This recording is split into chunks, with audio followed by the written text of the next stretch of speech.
And welcome back to the channel. This is the workout I'm doing, shortcut to size phase 1 week 1 day 2. So the first workout that we are doing is one arm dumbbell rows.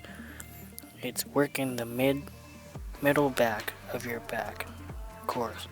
4 sets, 12 to 15. For those of you that haven't been to my channel, welcome to the channel, geekgym_10. Please like, subscribe, and share the channel if you like what I'm producing or my content. So right here, it's another angle of doing the one arm row dumbbells or one arm dumbbell rows. You want to keep your back straight. My head is not completely up, but you have to look up and straight. Keep in mind, form is better than not having good form. So that's why this first week is pretty much figuring out what weight you can do and technique will help you all the more than just lifting heavy weights. And that's what we're doing for this first week. So this next workout that I'm about to should have done was the straight arm pull down, but it's still working your lats, but it's one-legged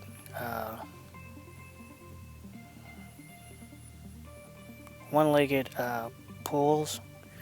And what I normally do is I go with the weight. It's just like pretty much doing pull-ups, but you want to go with the weight, not a fast pace. When the weight goes up, you want to like really stretch your lats and then really squeeze when they're coming back. This one is pretty much should have been 3 sets at 12 to 15. Again, I should have done straight arm pull downs, but this still works the same. It works your back, general back area, and if I was doing straight arm pull downs, it's pretty much the same thing. You just want to let the weight do its work, extend all the way out, and then really squeeze. Have your elbows tucked towards the back when you're squeezing. Really squeeze the back from there, then all the way, then release forward. You really want to feel it in your lats, and if it's too light, go a little heavy. Just really figure out what you can do this first week, and then increase the weight the following week by 5 to 10 pounds.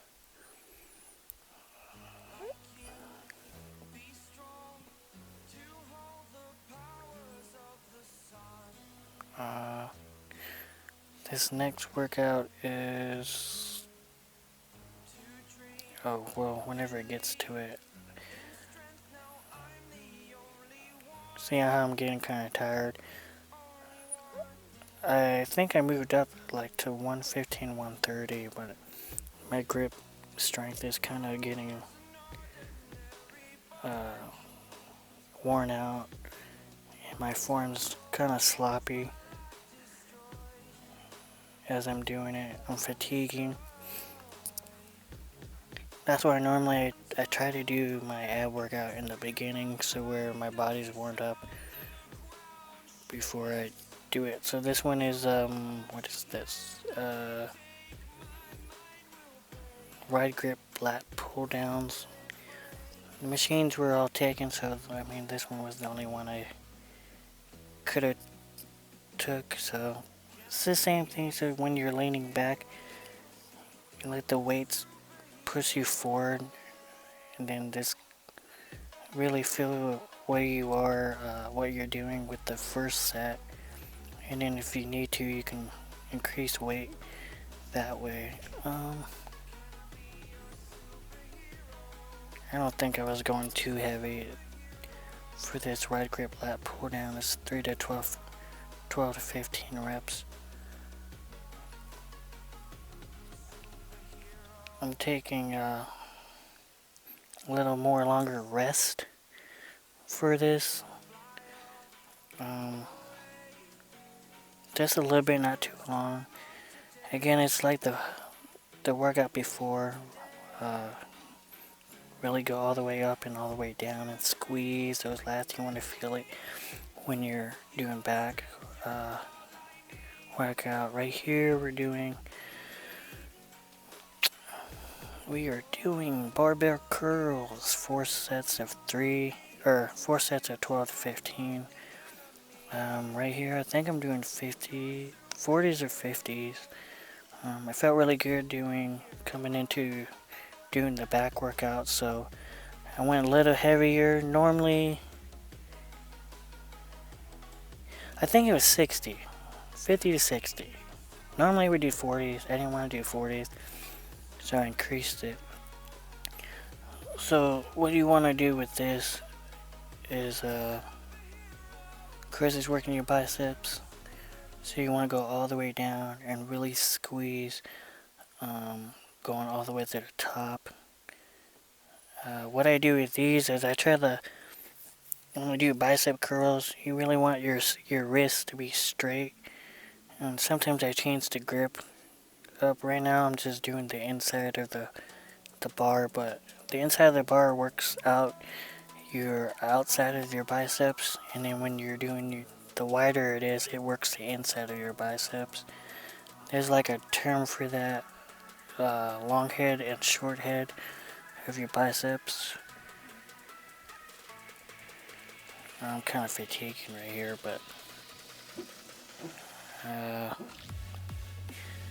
yeah, you don't really want to swing your body too much. You want to keep it straight as possible, and really not really use your back when because I think I'm doing it right here, kind of like swinging my back. Don't forget to subscribe if you like my channel, and I really tried to push it with the 60s or whatever I have.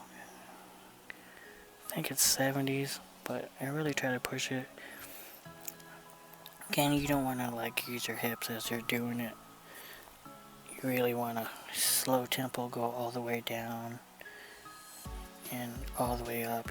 There's positives. You need your positives and negatives. Your positives are going up, negatives are going down. Try to have a flat, straight back as possible.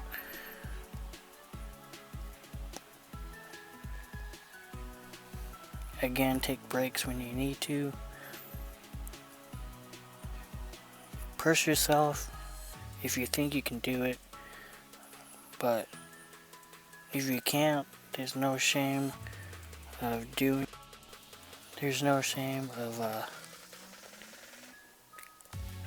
going down a weight, because I think I've done it in this video quite a few times because I was really fatigued and tired. This next workout is overhead cable curls, 3 sets, again 12 to 15. Right here I'm going light but not super light because I really want to feel it in my biceps. Again, you really just look straight, your back straight. Keep your posture straight as possible, as much as you can. Don't worry about it too much. But again, form is everything. So what you want to do when you're doing these, that's how I'm doing now. You want the cables to be high, and you're kind of like you're posing for a, pretty much like you're posing. You're squeezing your biceps, really squeeze. And then right there, like if you saw me doing it, when I'm squeezing in, I want to slowly release the cables as I'm slowly releasing it out. really squeeze, feel it in your biceps.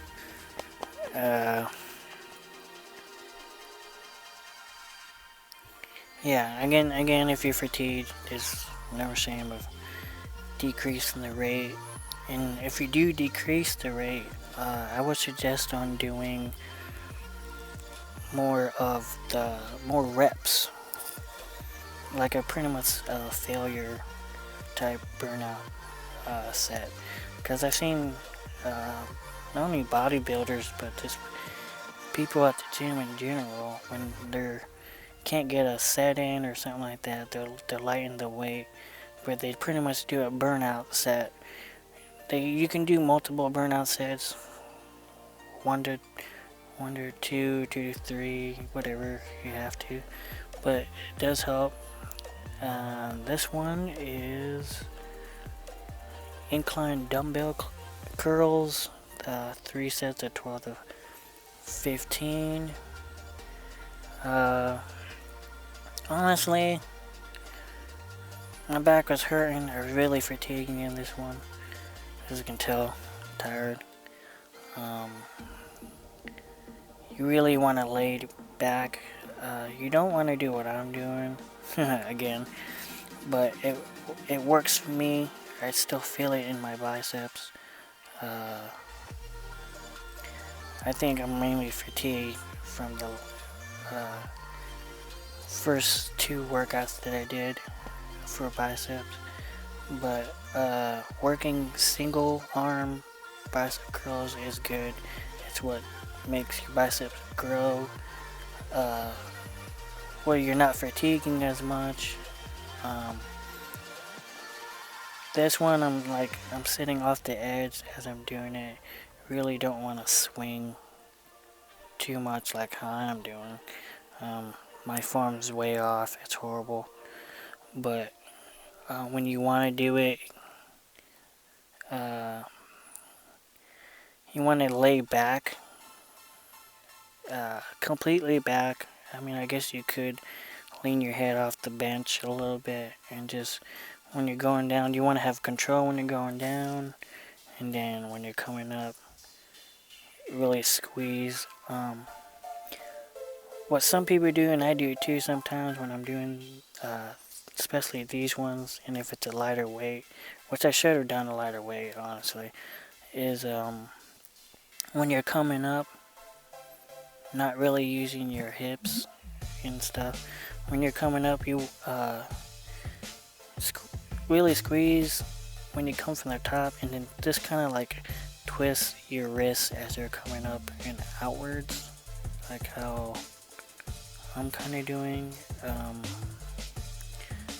One of the guys I used to work out with, he would always tell me that when I'm doing these kind of bicep workouts, is to like twist your wrists as you're coming up, and really focus on squeezing, and then having somewhat control going down. Again, if you feel like you need to drop a weight when you're doing these, just drop a weight. Honestly, you're there to get yourself better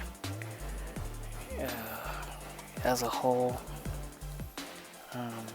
Right here, I'm fatigued. My arms are kind of getting done with. So right here, I'm doing it's the same things, but I'm doing doubles, but with lighter weight. I wanted to get this bicep workout kind of done and over with. I used to like doing biceps and bench a lot, but I've been mainly focusing on legs and cardio. But for some odd reason, I really don't like doing bicep curls. It's like, it's not my forte anymore. It's not like how I used to. But regardless, I still need to do the workout and get it done. That's the only way to get better. You gotta do stuff you don't like doing. See how I'm doing with my wrist as I'm coming up? See, I'm kind of tired, but again, that shouldn't be an excuse, but when you're coming up, again, like, really twist your wrists as you're coming up and have control. That's what this first week again is technique over strength. You can really feel it more when you lean more back towards the pad, like you're sleeping on the pad, just really focusing on your biceps, your peak and your long heads. I think this works more on your long head. I'm not really for sure. Right here we're doing bent knees hip raise. I could have done it on the floor, didn't want to. They have this machine where it does help you. Yeah, for this bent knees hip raise, you're doing 3 sets of 30 to 60. I think I did 30. Again, it's 3 sets with a 45-second rest between each exercise. I like to go in a quick, fast pace. Really squeeze them abs. It's a good cardio burner too. When you do these bent knees hip raise, you can either do it on the floor, if you have a machine like this at your nearest gym or at the gym you're at, you can most definitely do this workout. You gotta work out all your body parts because it's all there for a reason. I'm almost done with these bent knees hip raise. The next workout is crunches.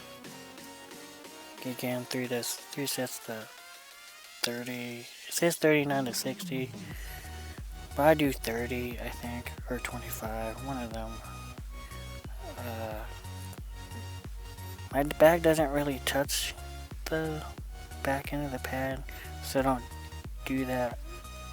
Well, that's what you want, really. You really want your back to touch the pad completely, then go all the way up. But I know where I can feel it in my abs. Go all the way down and up, then go from there. Slow pace. No, I don't have a slow pace. I don't know why. I do these quick pace for abs because I like to get things done.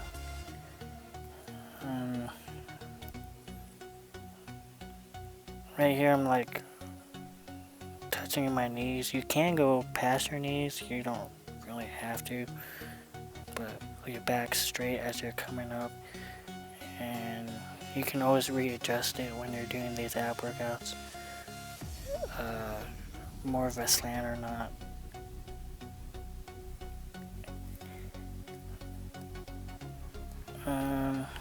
About almost towards the end with this ab workout.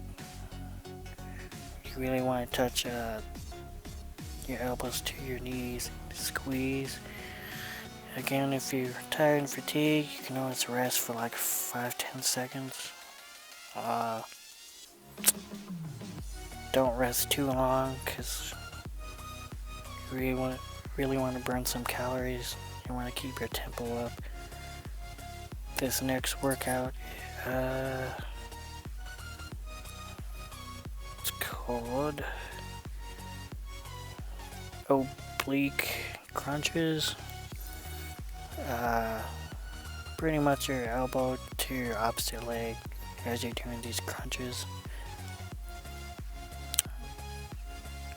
Again, I'm going a quick pace because I want to get it over with. But it's 3 sets of 39 to 60. I think I did 30, but honestly, I just did it to where I'm just fatiguing. Pretty much like a burnout set, but I do 3 sets of these oblique crunches.